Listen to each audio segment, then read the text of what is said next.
Good afternoon and welcome to Spidercraft Live. I'm Bradley McAllister on a hot Georgia Thursday afternoon. I hope everybody's doing well today. We're going to have an interesting time.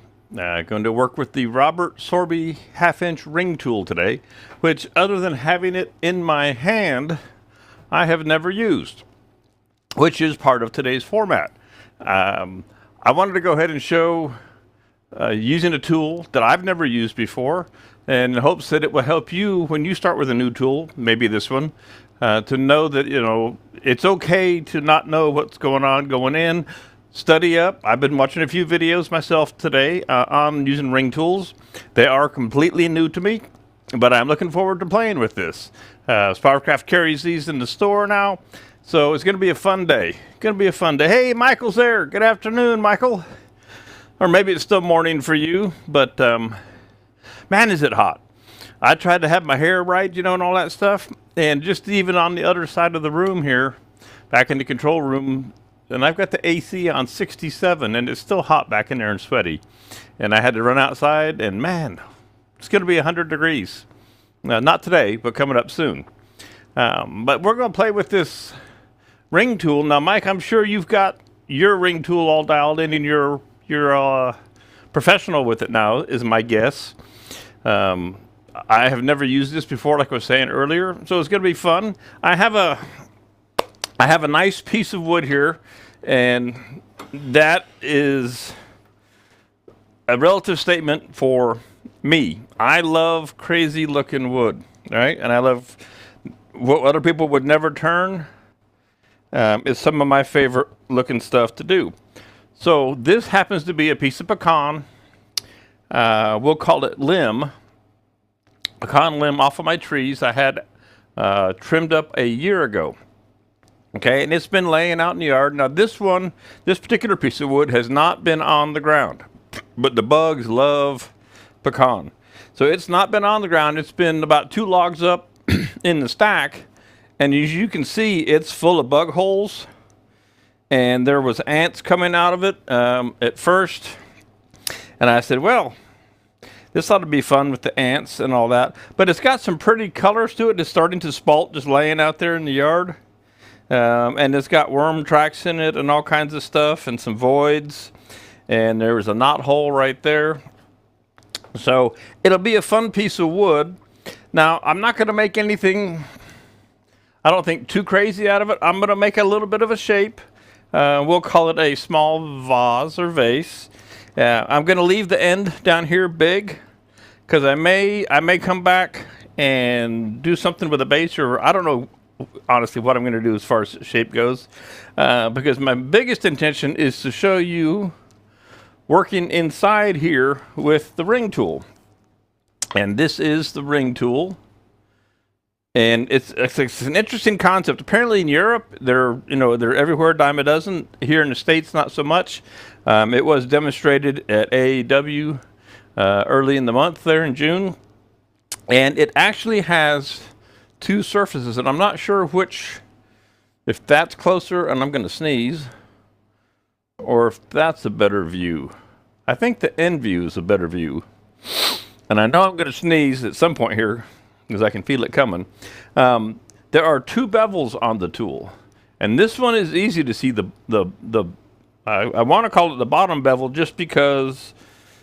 Actually, I want to call it the top bevel. I take that back. The Robert Sorby logo is on what I would consider to be the top of the handle. So that's the top bevel, and that's 60 degrees. And this outer edge up top is perfectly flat, but it's beveled on the inside. And you can actually utilize both these cutting edges. Okay, both surfaces will cut. They have different ways of cutting, different purpose. Apparently the inside one is really good for taking the center out, kind of drilling your way down into a piece of wood with the center ring. I think 99% of your work is done with the 60-degree bevel that is on the tool. Now, the first thing I think I really should do is put a little bit of shape into this guy. Again, I'm not really worried about the outside shape. That's not what I'm really here about today. I've got it mounted in a Supernova chuck. So we're set to go there. And I'll double check that again.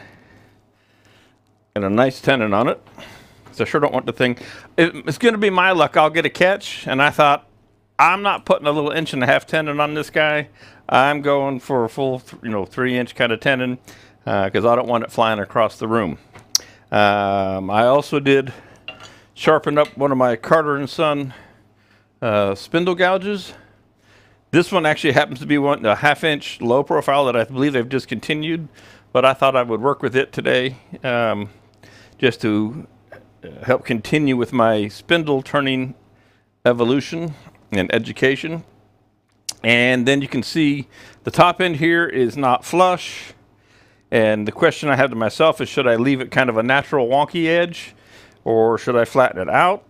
And the other thing that I believe we'll do today is we'll go ahead and drill a hole down the middle of this to make our life a little bit easier, okay? But I think the first thing to do is let's put a little bit of shape to the outside of this. Now I'm going to bring up a tool rest. You can just barely see that tool rest there. And let me pop a... I don't know what that preview is about. Go off of there. Go away. We'll put the overlay of the other end in there. Not that that's important right now, so I think that's actually in the way. So let's just take that off. We don't need that.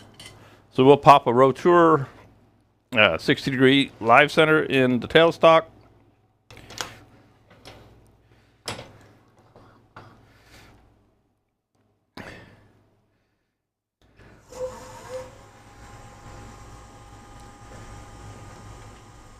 Let it find its own center there.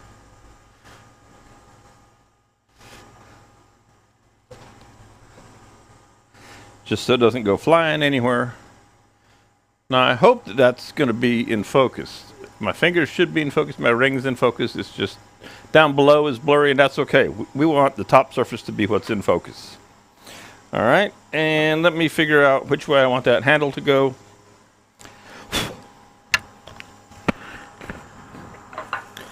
And I really am inclined to leave that natural edge up there.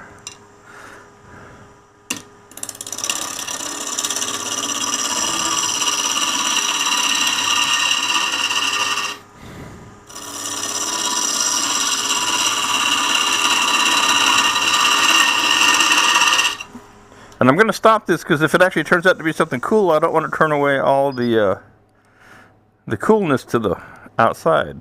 I guess I should get rid of that. I should make this at least clean there. I don't know how organic I want to be here, if you know what I mean. Let me raise this tool rest up just a fuzz.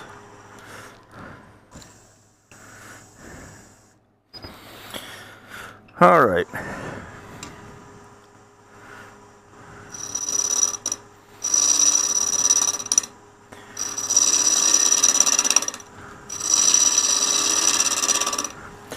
With it looking so organic, I'm afraid, to take too much off because it's pretty cool.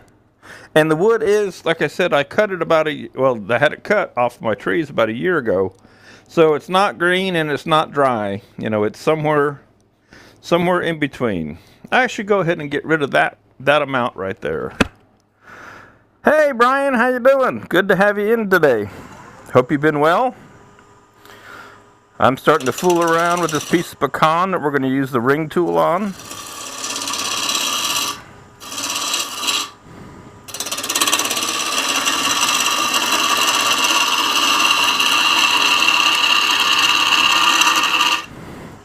And I'm just trying to get rid of a knot that was kind of a knotty edge right there. And that's got most of it. And I think I am going to be radical and leave this top edge slanted like that today. We'll see how it looks. And now I'm going to go ahead and dial this guy up some. Get a little bit cleaner cuts.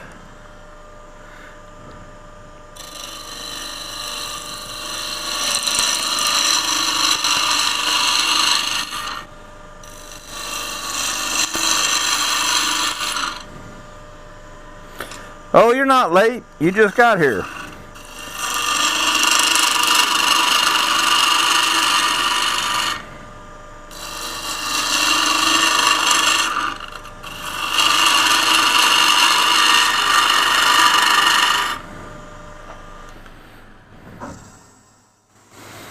That's a pretty piece of wood. That's pretty cool. I like it anyway. I love bug holes and wavy grain. And this, like I say, it is limb, so it's just end grain all day long. And I don't want to go too small here, but I'll put some more shape in it.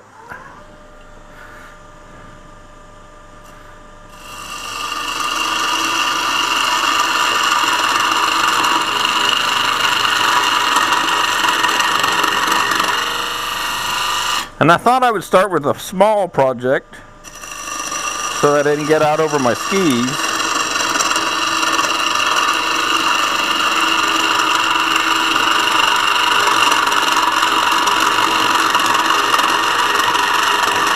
If you know what I mean.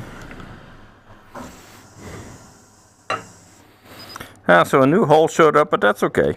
I'm not worried about that. God, I love that wood. I just love the look of that wood.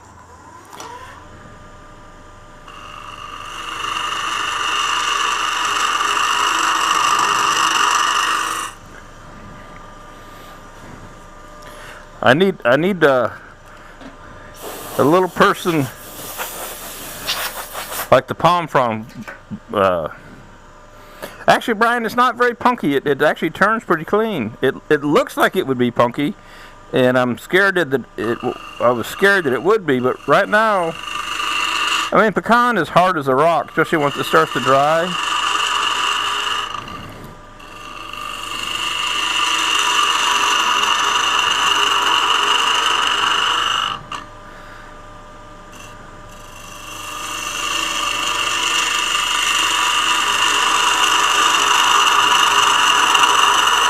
And I got to remember I'm going to run a drill bit down through there, so I don't want to take too much away from it. Okay, we may end up with a hole in the side of it. Who knows? Don't know, don't care.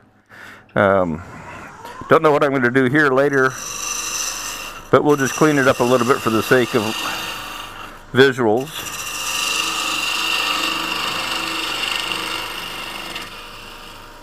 You know, I admittedly don't do much in the way of spindle turning using spindle gouges and all, but I really do. Oh, come here. I really do have a good time when I start working with one. It's just not. I mean, the bowl gouge is kind of second nature to me, but the spindle gouge is different, and I like the way they cut, and I can play with them. So I have a lot of fun with it, even though I'm not a spindle turner. It's a tool, and it's fun to learn how it works. Yeah, like turning concrete with a rubber spatula. Once this stuff dries, it's hard as a rock. Okay, so that being said, there's kind of our outer shape, and I'll pop that back up in there again. So that's what we're just going to leave it something simple. Hey, there's my dad. Yeah, Dad, I love, you know me, I love the wood that looks bad like this, or crazy. When it's just short of rotten, it's my kind of thing. Tip came out of there.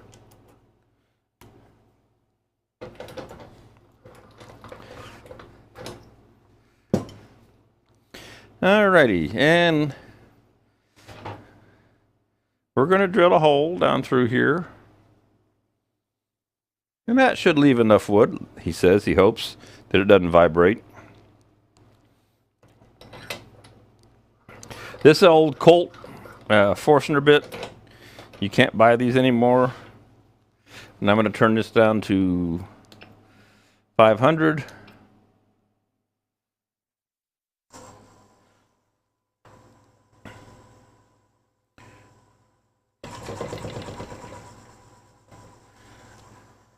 And we'll run a hole down through here.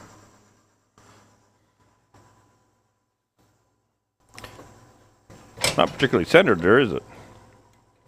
Let's try that again.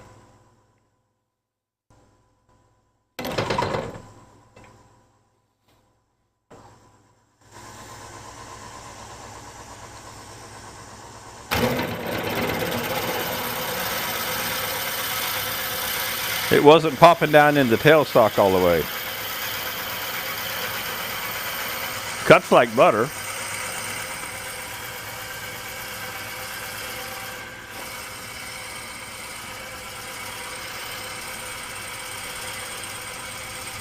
Hey, so Michael, is that Josh that I met at AAW? By chance?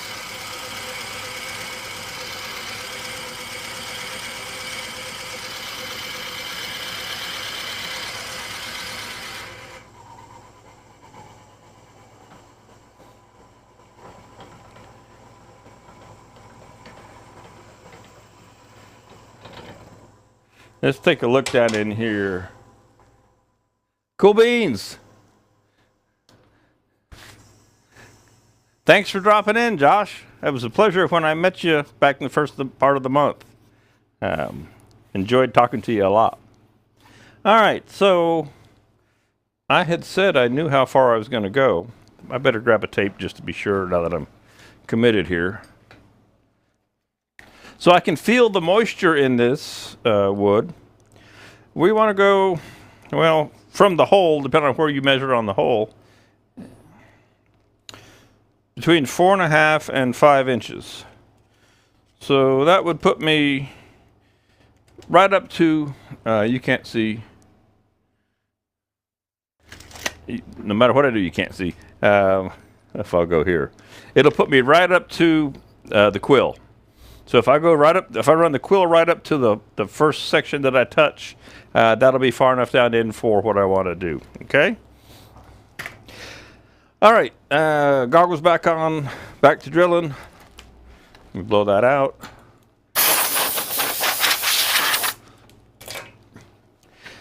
We'll get this hole drilled out of here, and then we will start to play with the ring tool that we have never used.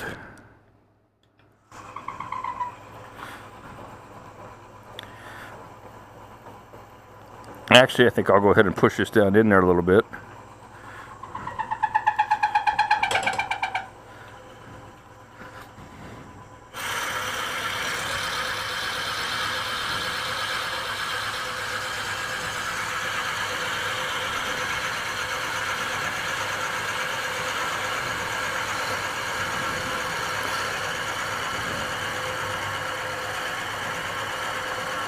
So wouldn't you know, it's just like me to start out with the tool that I've never used, the ring tool, on a slanted, we'll call it a natural edge, for the first time. You know, I don't want to make it easy. You know, I gotta make sure that there's craziness involved. That something can go wrong. Because if something goes wrong, then I get to figure out what I did wrong and share it with you guys. And I think we are done with the tailstock now. Though the problem is I can't really get it off because of my table that's over here. But hopefully it won't be in the way. It's going to be close. Let me see if by chance I can sneak this off of here. There we go. I need just a little bit more room. All right. That didn't make the room shake, did it? It's interesting because this little building does shake from the lathe.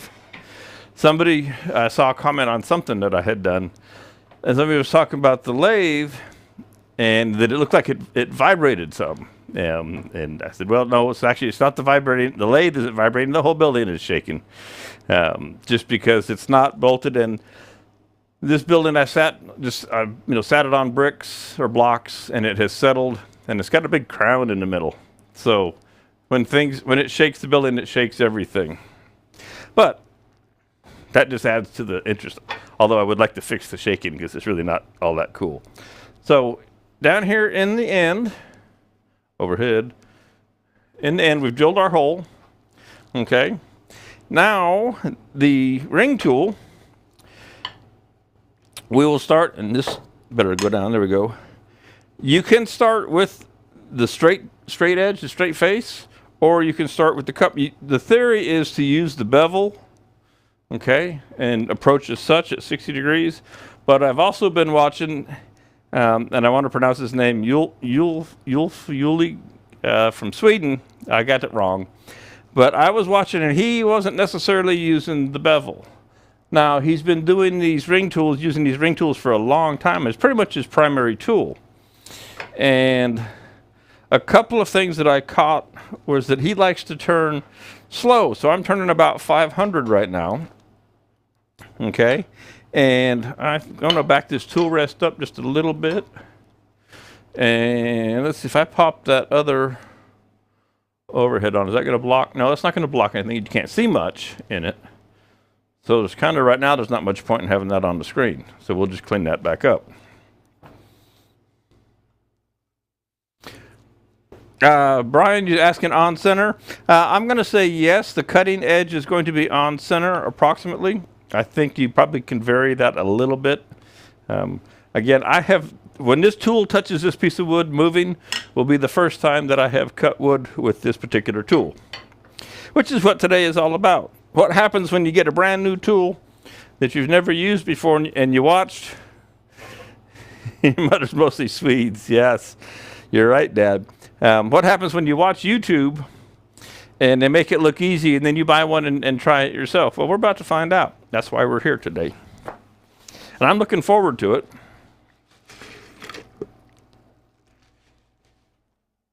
And I am going to double check again the tightness of my chuck. Just because I anticipate, although I don't want, I might get this thing to catch because it's all brand new. Does that make sense? And that little section there, that's just going to be part of the naturalness of this guy. I may end up flattening it out. Who knows? You know, it could be way too hard to do. So we're turning 500 RPMs, not fast. Looks like I do want to come up with that tool rest a little bit.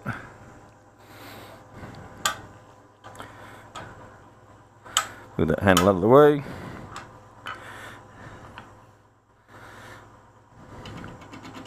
I think I want to come up a little bit more.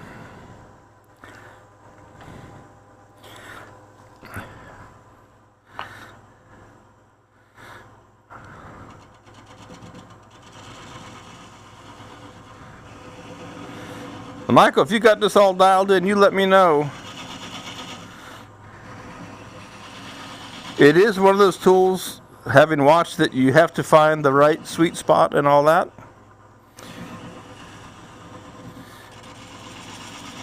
For it to cut. And I will find it in a minute. Like I said, I have never touched a piece of wood with this tool before. Okay?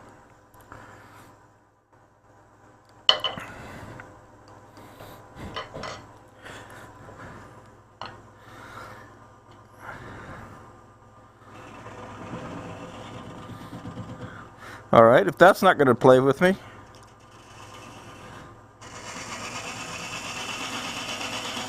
we'll go with the other side. So because I have this is not flat, that's going to make my life difficult.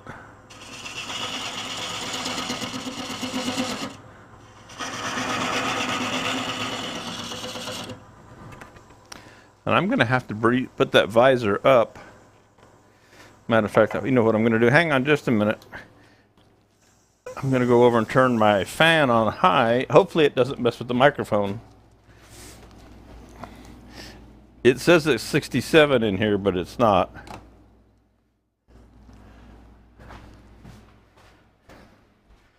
Get myself a little more breeze. I'm starting to fog up in my face goggles and face shield here, and we don't want that.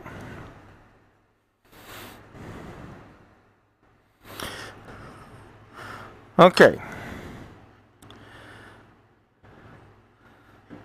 So looking at that, that's, now that we have something we can look at, that's kind of the angle, the tool way over there. So we will,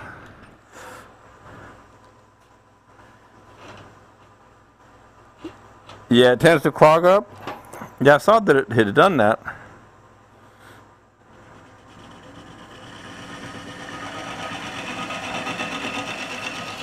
Hopefully my hands are not too much in the way. I'll try and just keep my fingers down here.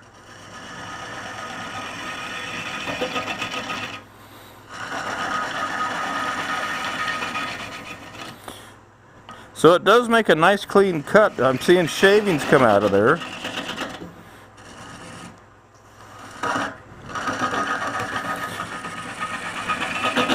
And don't forget, I added to the challenge by having wormholes and bug holes and a variety of other things to go ahead and catch the tool to make life harder.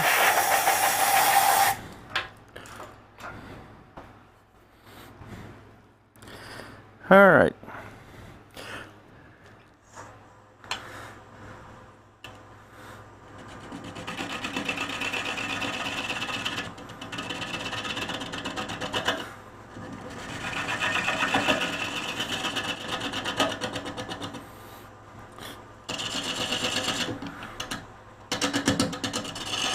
Let's just see if we can't open this top up some.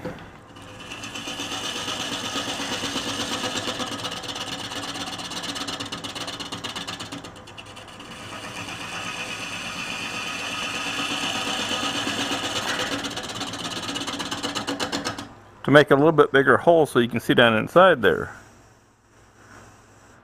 How do I sharpen something like that? Well, Derek, I was watching this morning, and I wish I would have gone to his seminar at AAW.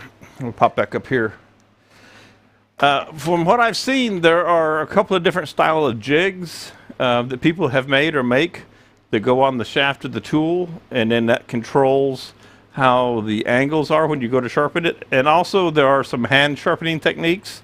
And I thought I was running out of time, and I said I got to get out here and get the cameras turned on. I wanted to study that a little bit more because I knew that would be a good question that would come up, is how do you sharpen this silly thing?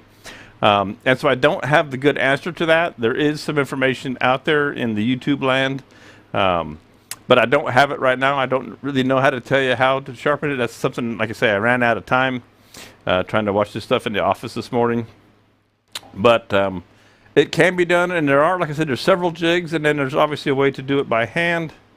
And so that might be another Firecraft Live to show how to sharpen it. Especially once I get it dull and I love it and I want to have it sharp, I have to figure out how to sharpen it up. So that could be another good session. All right, back to the end camera. There we go. And it was interesting watching his videos on YouTube. He was kind of an advocate for staying slower. It's like my brain, we all want to go fast, turn faster. But supposedly slower is the better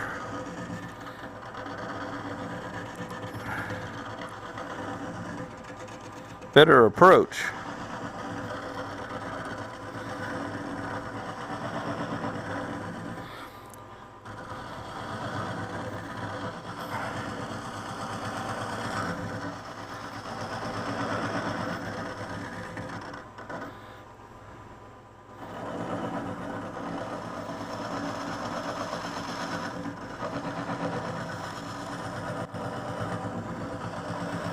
So I'm trying to find the sweet spot down in there, and I can find it pretty easy with the straight edge. But at the moment, it's harder for me to find it with the 60-degree bevel. So we will keep looking, and I know my hand's in the way there. There you go. And like any new tool, once you find how to work the angles and the sweet spots, with practice it becomes muscle memory.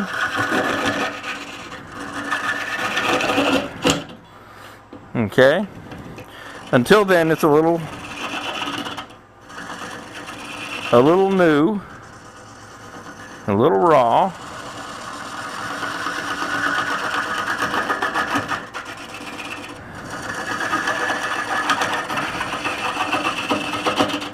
But if you just take your time and you're not aggressive as you work with it, then you should be okay. Now, just for fun, and I'm fogging up here, so I got to pop out of there for a second.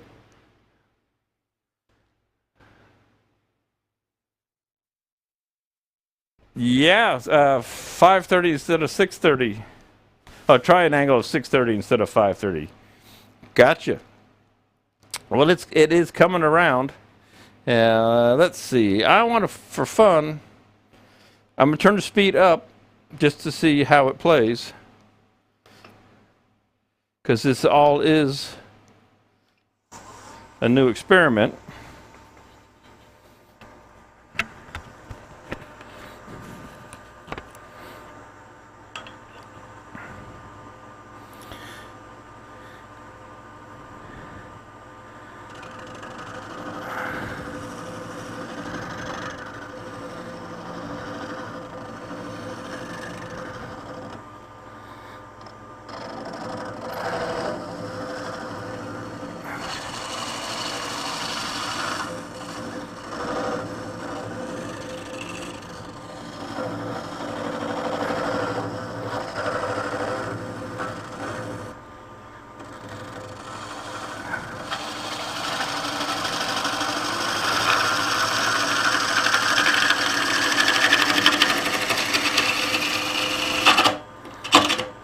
Now that front edge, because it's all wonky, is definitely a little bit different.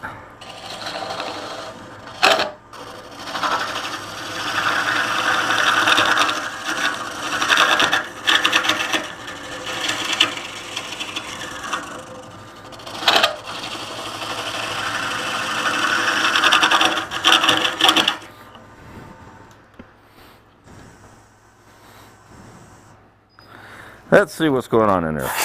We're definitely moving wood out now. It's not nice and smooth. It's not nice and smooth like the guy in the video showed. But that's how we learn. We get in here and start playing with it. And then you go back and watch the video some more, and then you go play with it again.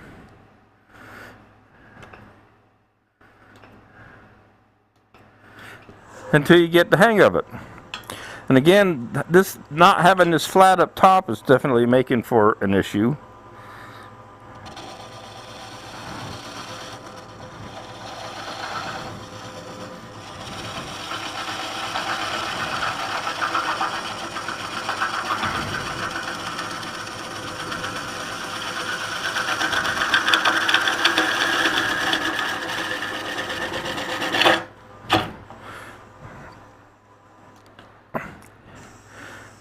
Now my question to myself is, if I flatten that top out, will it make that issue of coming out of the hole? It should make that issue go away. But I don't really want to. I want to kind of leave it crooked like that, if you know what I mean. So I'm going to fight with it. And I think what the trick is going to be is to stop short of the top edge for now.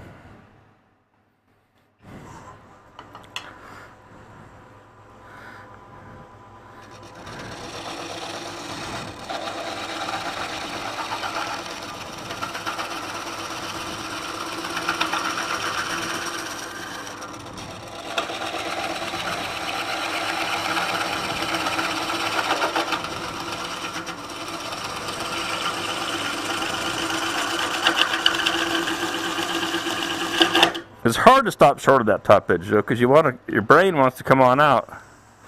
That's why I love carbide tools. Yeah, but we got to try new things. We got to try new things. Sure, I mean there's a vast array of tools over here that I could grab and hollow this thing out that have been done a long time ago, but I wouldn't have learned anything new.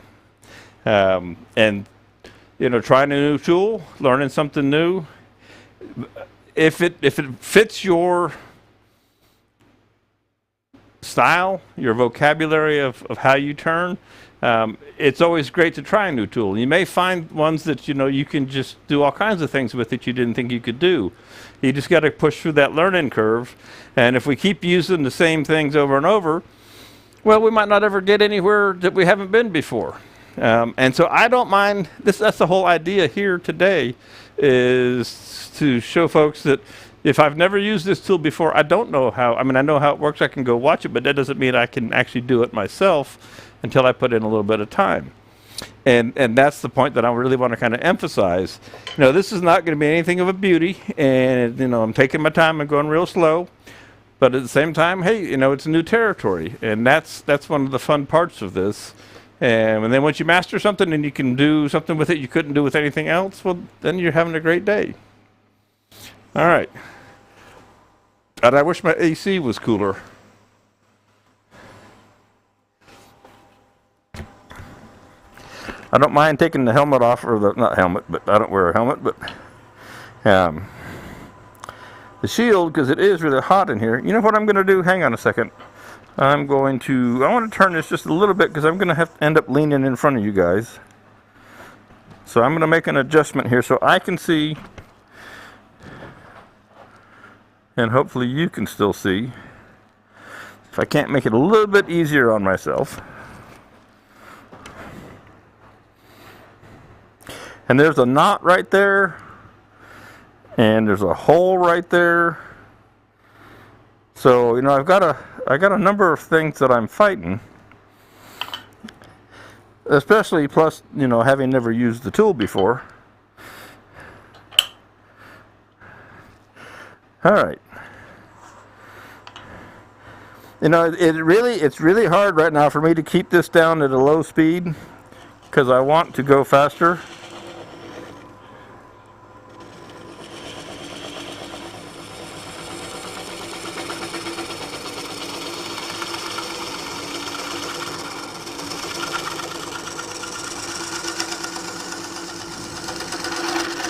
Okay, so I'm going to see what I can do.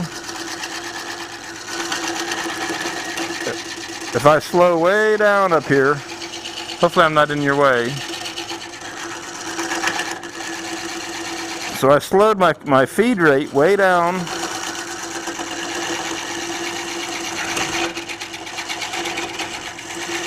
To try and clean up this opening area. Have a little more control. Again, there's a knot and a hole right there. But that took a lot of the jump out of it when I went ahead and slowed down my feed rate right up there at the face where this is not flat. It's not level. And so let's keep working up here a little bit.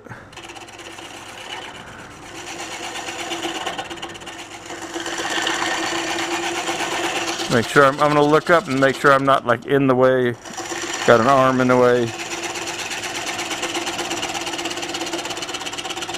Okay, so this is hit and miss turning right here. So let's go ahead and just get radical.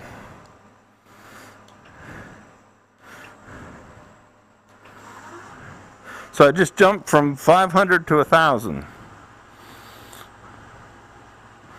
500 to 1,000. And it'll either work better or I'll break it.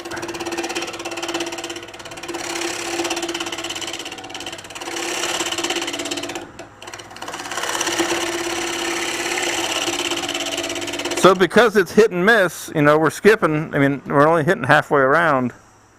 That made all the difference in the world for this upper section up in here, which you can just see. A whole lot easier to come by as this is skipping and missing. Let me see if I can show you. I don't know if it shows in the overhead or not.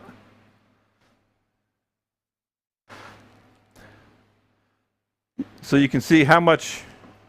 So there's the top edge, which you can't quite see now because I moved this. All right, and then there, I'm going to leave my finger there. So I've got about 3/4 of an inch of slope on there, if you will. Okay, so that makes it a little bit more challenging. I'll try and keep this into picture frame just a little bit better there. But turning the speed up certainly helped me clean up that cut right there. I mean, night and day, what's happening. So let's keep trying to learn with this guy. I mean, it's going to take some work to learn how to use this guy.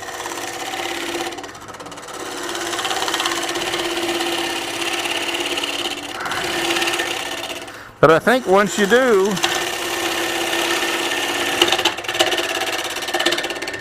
it could really open up a lot of areas for you. Okay? So, you know, this wood is not super sound, if you will, and it's got this knot hole in it. So I got a feeling that this edge may come apart if I'm not too terribly careful. You know, I was trying to get it thin, respectably thin, and I probably won't go much further than that. Yeah, so that's the thing. It does, and that's kind of why I was happy to choose this wood. It does leave a pretty clean cut on some punky wood. I mean, the first thing I would typically do is dry this bad boy out, throw it into stabilizing resin, and make it solid.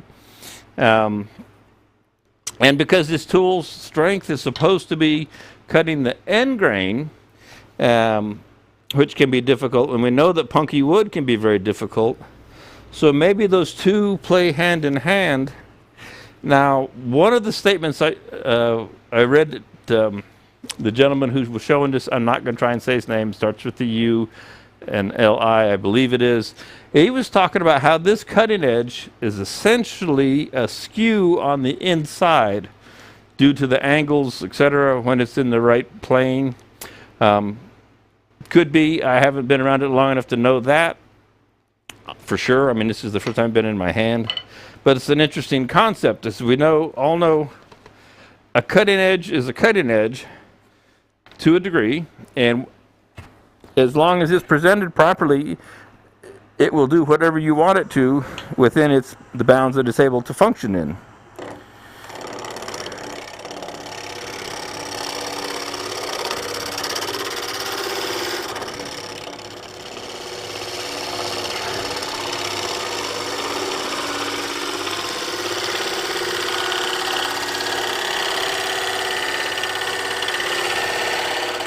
And I can see the cut line coming up, and then as I get up here to where it's going to bounce,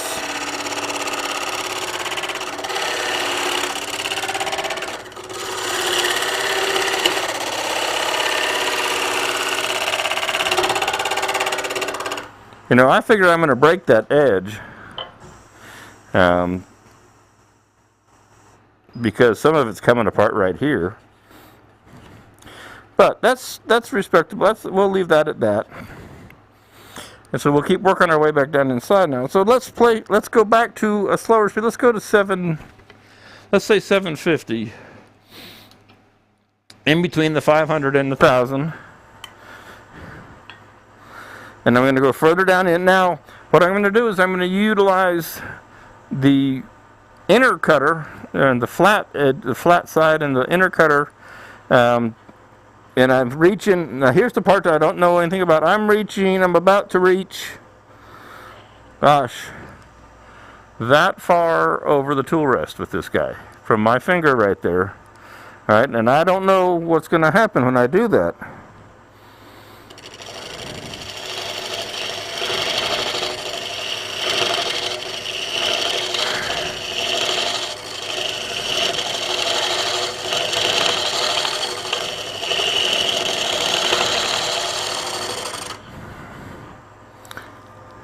And it's dark down in there.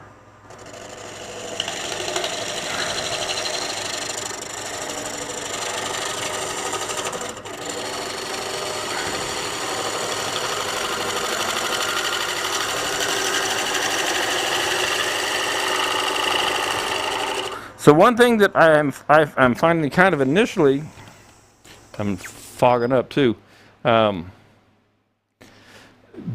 to the nature of the shape of the tool, what I think I'm feeling or finding is that it's very sensitive as you come up around this corner, that you really need to keep up with the tool, keep the tool, the angle or the bevel in the right place relative to the profile you've got. So I came out of down deep, and it was cutting fine, and as I started up the wall, which is flaring out, I started to lose the cut. And then I adjusted the tool angle to keep up with the angle changing of the piece, and it started to cut again. So it seems fairly sensitive to that, which is just practice and time spent. Because I'm getting a nice shape down in through here, and it's not difficult at all. I mean, there's always apprehension with something's new, but relatively speaking, it actually cuts quite easy. And this is, again, pecan, which is halfway between green and dry. So it's not the easiest wood in the world to cut, and it's not the hardest wood in the world to cut. So it's somewhere in between the two. Pop you back in the end there. Yeah, so speed, that's an interesting one. In spindle turning, especially, speed is your friend. But according to the gentleman who's one of the top guys, now I don't know if it's just he likes going slow for himself. He talked about, and he shows both ways. He's on Instagram, and I should have put his name in. I'll go find it and put it up on Spirecraft on Instagram to where to go to look. Put a link there. He likes going slower, and he does say he works mostly with dry wood, and this one's in between. So that's why I'm playing with between 500 and 1,000, just to see what's working for me. First time with a tool on this piece of wood. And so the beauty is once you get down to where you can't see inside, it's all about feel.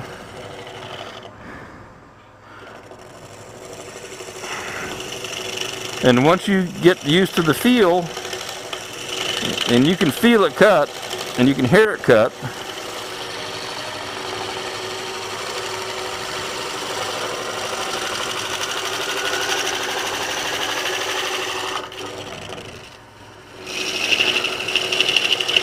so I just went all the way down to the bottom of where I drilled. That's the very bottom.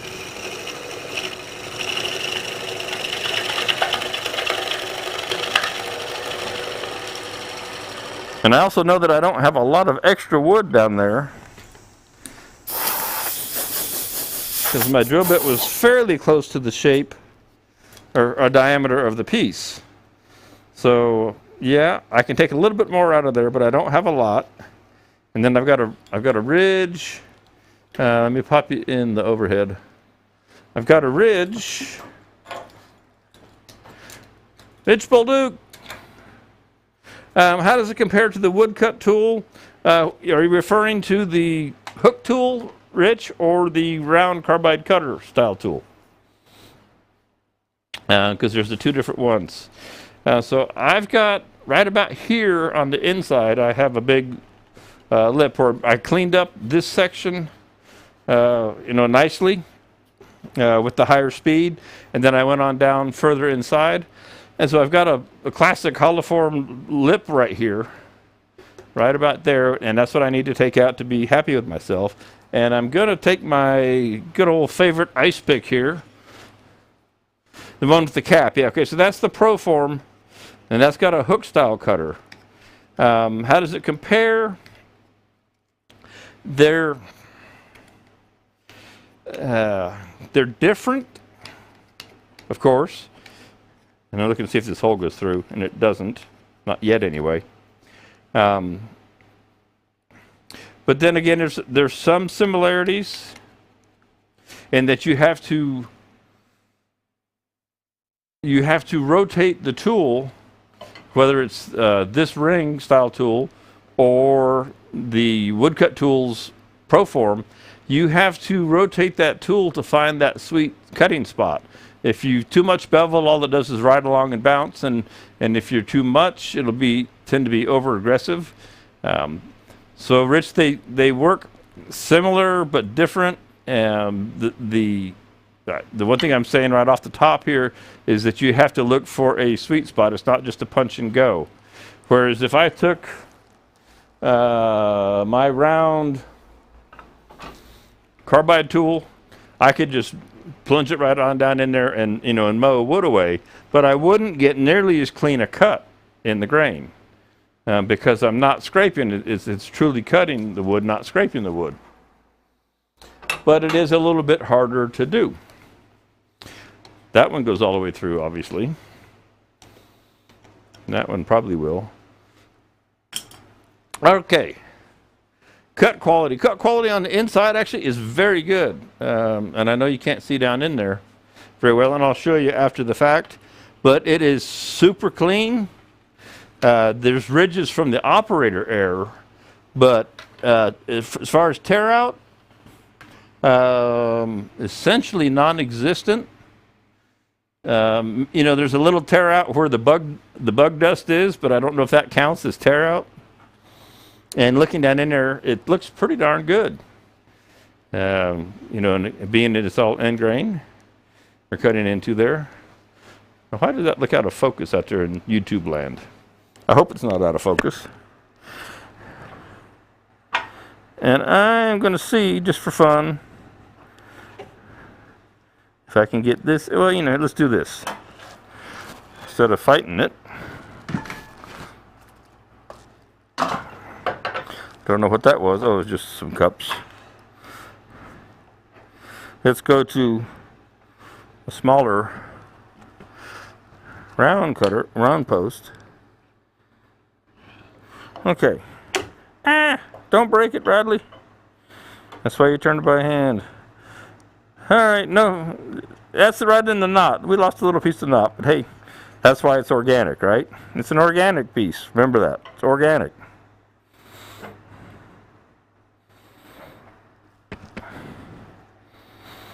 And let's see, turn it by hand again. If I'm too high or too low.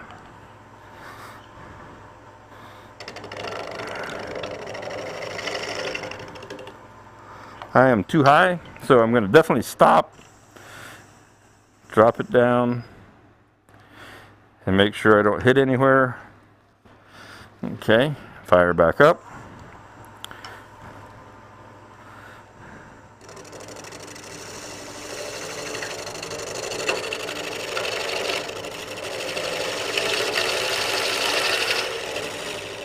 So I'm all the way down to the bottom there.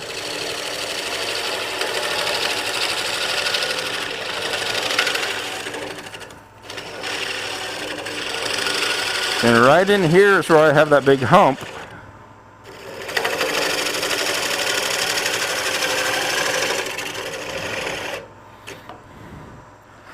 And when you can look inside, especially you newbie with the tool, it helps. So I'm relieving that hump right there, and you can feel it pretty well with the tool, which is always nice.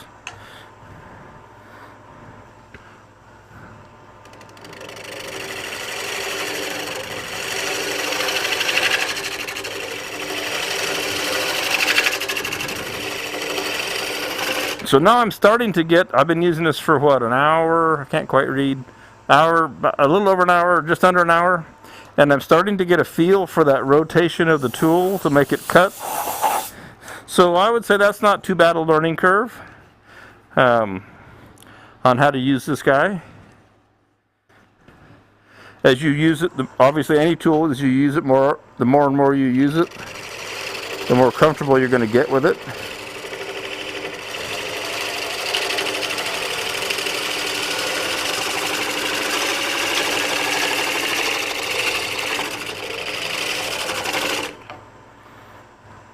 Now, I've only had it load and stick once so far. It was full just then, but it came right out.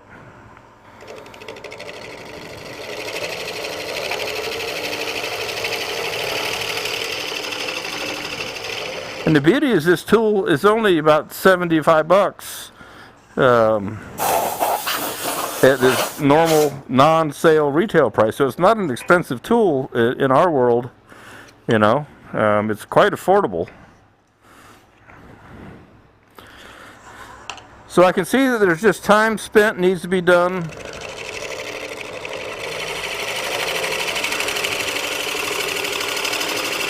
To get really smooth. And that's one of the reasons in watching the videos that I was watching this morning, he'd like to turn slower. I'm going back to 500. And see if it makes a cleaner cut, if it lightens up on the cut. Do you use the Michael Huslick's ring tool and love it for end grain?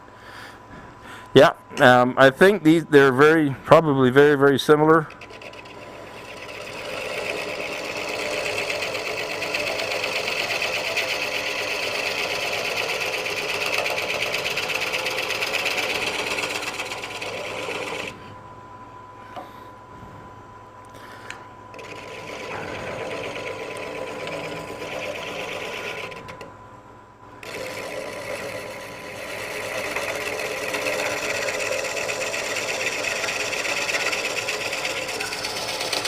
Hope I didn't have my head in the way. I was just trying to see in there a little bit.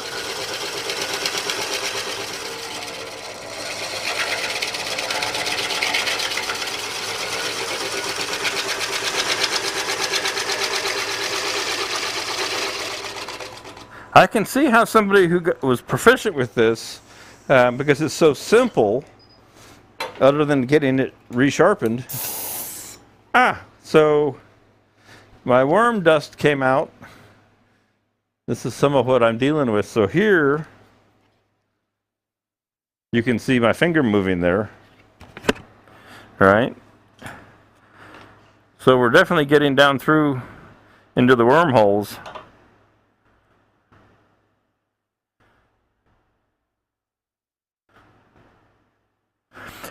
Yeah, that makes sense about making a mark. And what I've been doing is looking at the Sorby logo to kind of keep when I can't see it, to keep kind of a relative.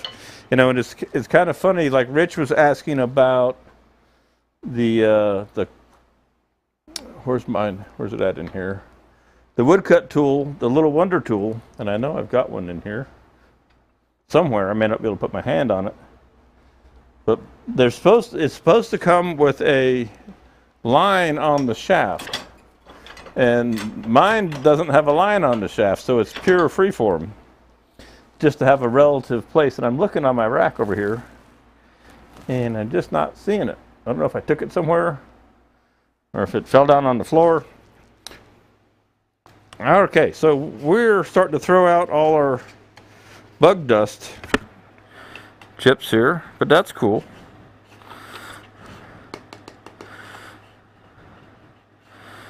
So maybe what I do, because I think I'm about done there, because it's starting to get to where there's not much wood left. Yeah, with the hook tool, a hook tool that's open, it doesn't clog. The one with the brass gauge can clog. You can clog up right in there. So we're gonna clean out some of these bug holes and see what we've got. We have a holy piece here.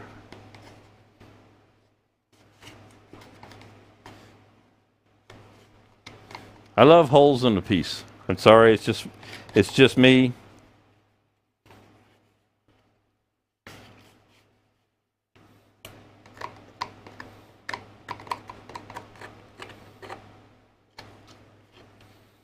And the thing is, if the dust doesn't go all the way through, there we go. I should do them from the inside, so that because if it doesn't go through, it's just going to leave a mark on the outside. Well, I don't know what that was, but it was really thin.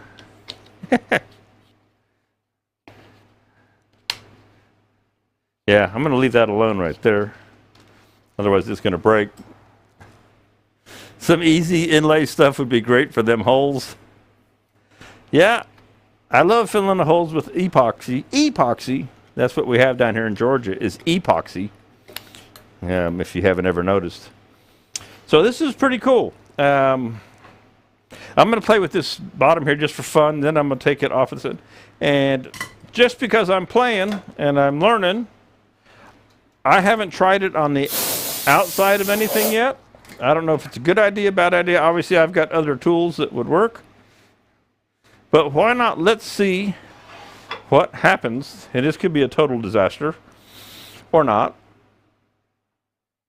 And let me put this back kind of in the center of things. I'm just kind of curious to watch the tool work from the outside, see if I can see how to make it work while I'm actually looking right at it. So this obviously is not hollowing end grain. This is just like cutting wood. But let's try it for fun.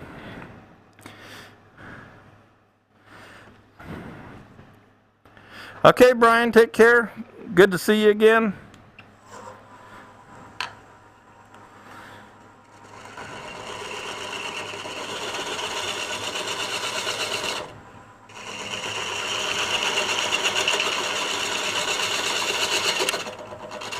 Yeah, well, it will cut wood in, many directions.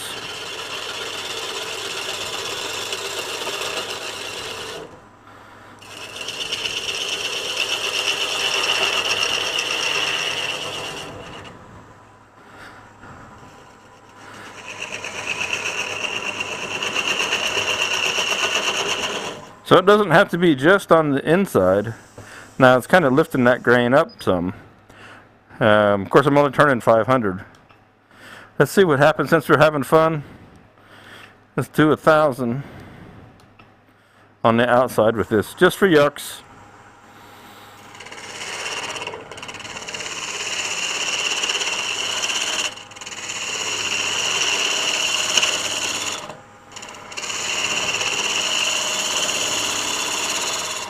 Not as handy as it is on the inside.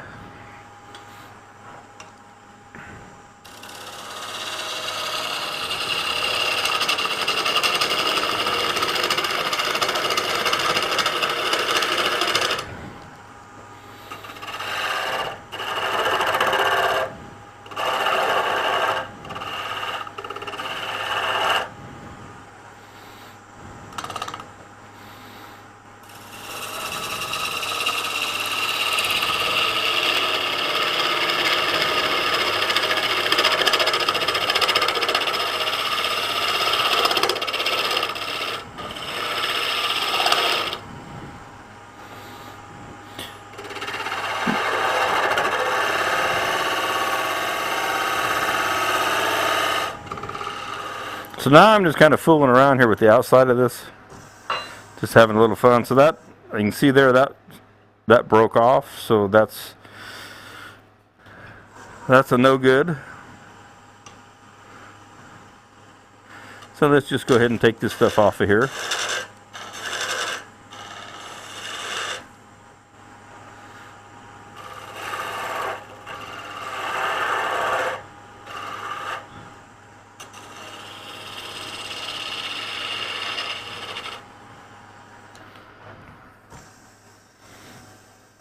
We got holes everywhere.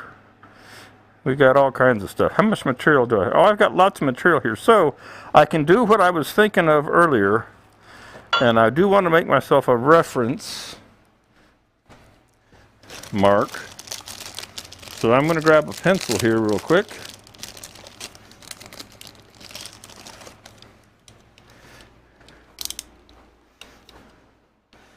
How am I doing on time? What time is it? 2:05.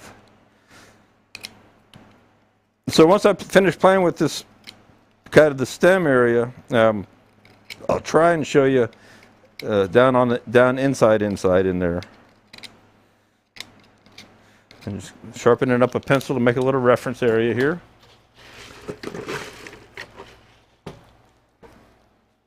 So, pop up here. I gotta say, for the first time out of the gate, having never, ever even held this in my hand to put it to a piece of wood, pretty cool, pretty fun. Really not that hard to get a grip on.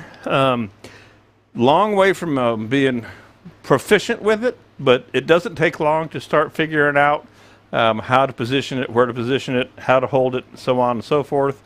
So I'm gonna say it's actually quite easy to use. I mean, I've spent an hour playing with this thing, and already, you know, I'm confident that I could go in and especially with a different piece of wood, there's a lot of things that I think you can do with this. Hey, there's Dutchman. I'm being crazy today, as usual.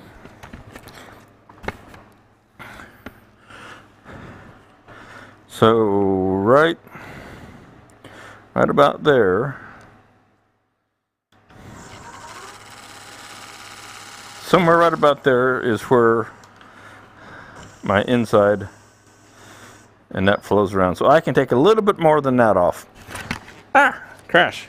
So I'm going to take a little bit more out of this base here area just for fun. As soon as it'll change channels. Right down into here, you can see I put the pencil mark on.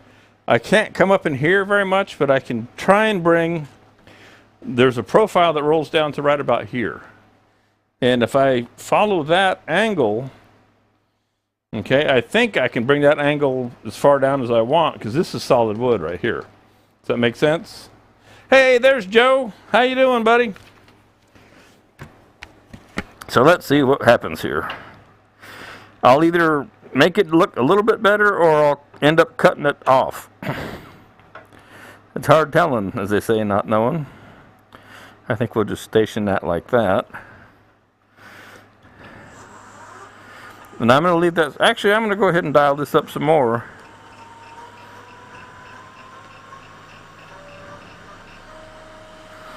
Probably be bugs come flying out of it now.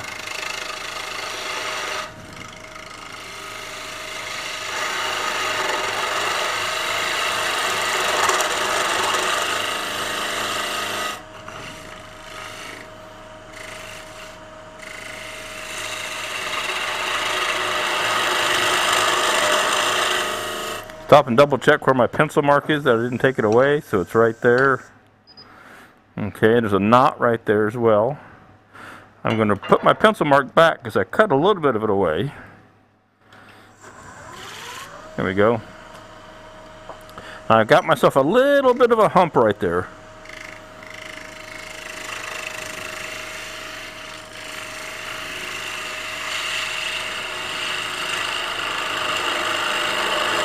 And this upper section is wobbling now because I've taken so much of it away. Okay.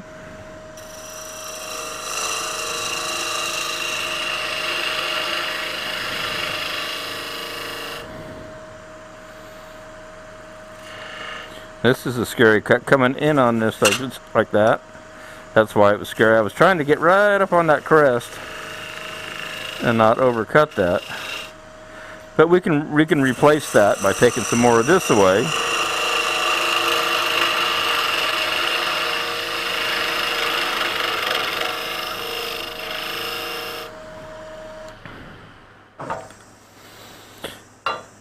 And there's your holiness down in there, but that's solid behind it, so I'm not worried about that.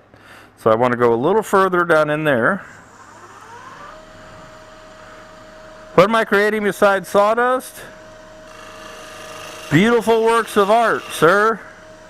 Beautiful works of art.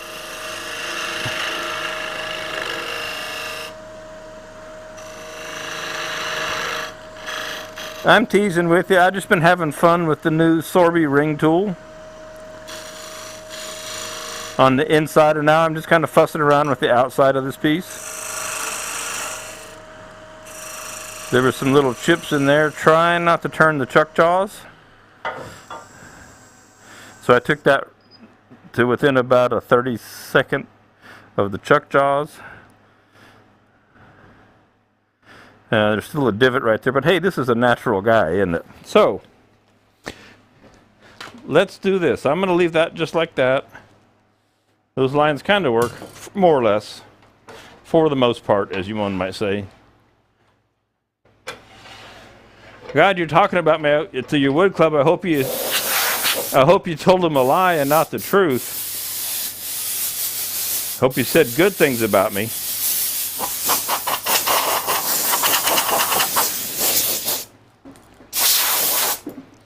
So one thing I want to do just for fun is, do I have any oil in here? Oil. Let's see if I got any tung oil hanging around. Don't know if I have any in here or not. Well, let's just do this. I just want to put a little something on this guy, just to see what this grain looks like. Let me grab another paintbrush out of the box down here.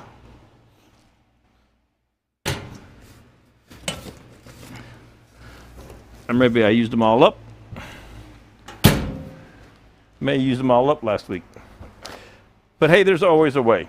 There's always a way, because I was using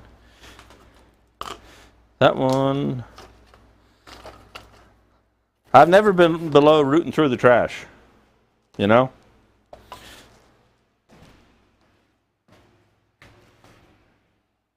Hang on, hang with me just a sec, and I will get all the pieces and parts I need. This brush is not great, but it'll do what I want.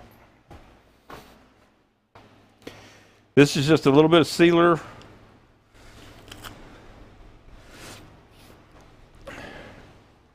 I just kind of want to see what this grain will look like with some kind of a finish on it. Let me put, I got to show you guys the piece from last week. It's finished now. It's got its WRU 20 on it and everything. Here, let's turn that over so it's black.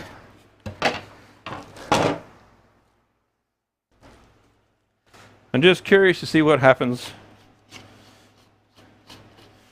This brush isn't anything to get excited about.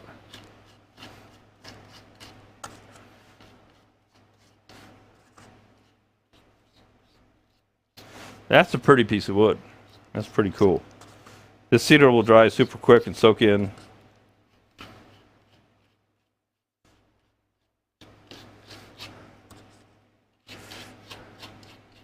I love junky wood that turns out to be pretty. At least pretty cool.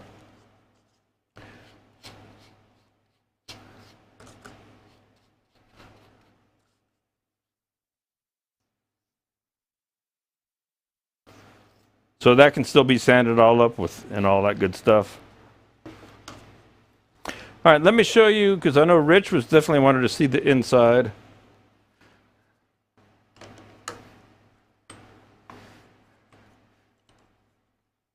Hopefully it doesn't look horrible when I turn it over. So Rich, there's the inside. The best I can show it to you. Let's see what happens if we go to the end camera. It is cut quite clean. I mean, I know it's punky looking wood and all that. Dutchman, yeah, we're over on YouTube. It's actually a better feed than Facebook. So, Rich, it is a clean cut down in there. Again, the wood has its own texture, if you will, but the tool cut cleanly. As I'm looking down in here, they're literally, and I'm looking close. There's literally no torn end grain down in there. Okay. So it works pretty slick. Works pretty slick. Okay, good deal. So for the first round, and making a piece that isn't flat on the top, that was fun. The 1/2-inch Sorby Ring Tool, really not that hard to work with. You know, it's a little about finding the right angles, and once you get the feel for it, you start to drop into a rhythm of getting cuts. Again, I chose a piece of wood that had more variations in density and etc. It's not a nice, clean, clear, straight piece of wood. I almost never turn that stuff, you know, that good wood. Considering the piece of wood, I think it was actually relatively easy to use.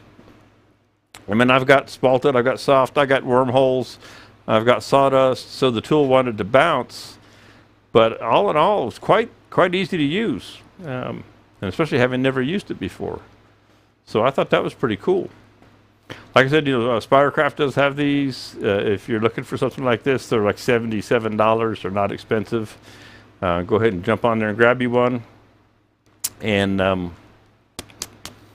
yeah, that was good fun. Any questions? Let's see. He says, show close-up of the tool. Well, I can't get any closer without getting crazy with the cameras. Dutchman, if you jump on the website, you'll be able to see it. Again, if I can put it on the end camera, but it's only going to be in focus at a certain distance.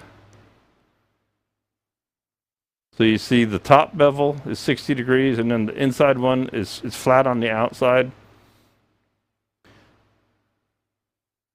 Hopefully that helps you. So you can cut with both profiles.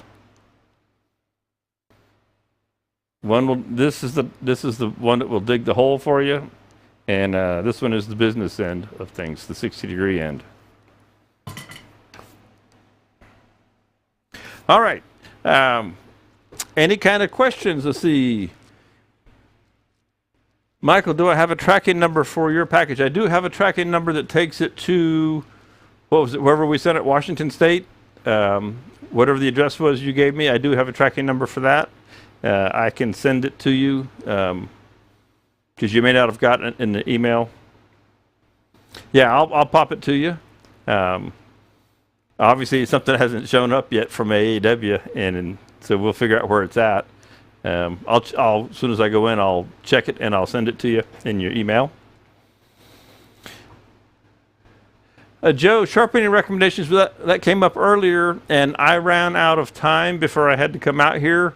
to kind of delve into the study on the sharpening. I looked briefly at how to sharpen the ring tool, and there are several jigs that people have made or are available commercially. Now, one of the problems I ran into is they're super popular in Europe and Sweden and areas like that where I couldn't understand the language, so I couldn't understand what they were saying. But the sharpening, there are methods that are foolproof, and that's probably the biggest question, and that's why I wish I had had more time to study a little bit more about the sharpening. And I may do, I'm going to use the tool some more and get it dull, and then study the sharpening. And I may do another live stream, at least where I go ahead and cover how to sharpen this, even if that's not the main focus, because I'm a little short on the sharpening information today. But I will get that. And again, if you go search it up, sharpening the Sorby half-inch ring tool, you should find several on YouTube. One of them or two of them, I just didn't have the time to fast forward until I got to what I needed to know, if that makes any sense. So it's out there. The information is available, and I will. I'll probably find some good links to get some text and put it in on the tool product page as well. Okay. All right. So what time is it? We got 2:19, something like that. I need to take a package out of here. I got to get off to the shipper. Michael, one way makes a similar tool called the termite. Yes. And apparently the termite is a smaller diameter. Some people like it more. Some people like it less. As with any tool, there's always various opinions. So yeah, there was numerous mentions of the termite popping up as a comparison. And apparently these ring style tools have been around for a long time, at least over on that other continent over there. So pretty fun, pretty cool. Thank you, Dutchman. I always have fun out here. Next week we'll be back. I don't think I've got anything going on. I don't think I'm going anywhere far anytime soon. Just hammering down, getting all the Sorby tools back into the website. I'm getting ready for the 4th of July sale, and then I think maybe in 2 weekends I'm going to do the Spirocraft 5th anniversary. Thank you, Joe. Take care. Be safe out there. So I've got a number of things coming up, so I'm just banging away on the computer there in the office. I wish I got to spend more time out here. So anyway, I think we'll hit button number, I always get it wrong, button number 6 and play our way out of here. Thanks for coming, everybody. And if share this around so people want to know about ring cutting tools, tell them to go watch this over on Spirocraft on YouTube. All right, I'll see y'all next week. Take care.